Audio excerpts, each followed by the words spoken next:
வணக்கம். தலைப்புச் செய்திகள் வாசிப்பது வெங்கட். வடகிழக்கு பருவமழை முன்னேற்பாடுகள் குறித்து மாவட்ட ஆட்சித் தலைவருடன் காணொலி காட்சி வாயிலாக முதல்வர் மு.க.ஸ்டாலின் ஆய்வு நடத்தினார். தமிழகத்தில் பெரும்பாலான மாவட்டங்களுக்கு பள்ளி மற்றும் கல்லூரிகளுக்கு விடுமுறை வழங்கப்பட்டுள்ளன. உலக அளவில் முடங்கிய அமேசானின் AWS வெப் சேவை மில்லியன் கணக்கான பயனாளர்கள் பாதிப்பு இயல்பு நிலைக்கு திரும்பியதாக நிறுவனம் தகவல்.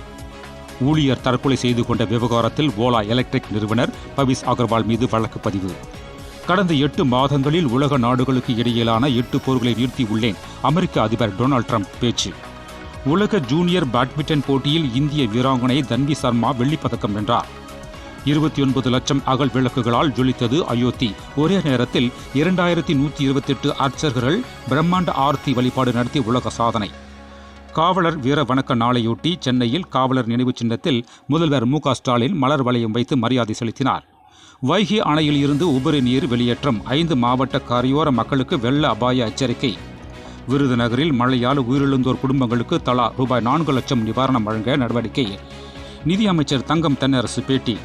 சென்னையில் பல்வேறு பகுதிகளில் மழை வெள்ள முன்னேற்பாடுகள் பணிகள் குறித்து துரைப்பாக்கம், கண்ணகி நகர், காரப்பாக்கத்தில் துணை முதல்வர் உதயநிதி ஸ்டாலின் ஆய்வு. தேனியில் ஏற்பட்ட வெள்ளம் திமுக அரசால் உருவாக்கப்பட்ட மனித பேரிடரே, நயினார் நாகேந்திரன் குற்றச்சாட்டு. கோயில் சொத்துக்களை கபலீஸ்கரம் செய்ய திமுக ஏன் இவ்வளவு வேகம் காட்டுகிறது? இந்து முன்னணி மாநில தலைவர் காடேஸ்வர சுப்பிரமணியம் கேள்வி. மேலும் விரிவான செய்திகளுக்கு அரசியல் ராஜ்யம் மின் இதழை படியுங்கள். நன்றி, வணக்கம்.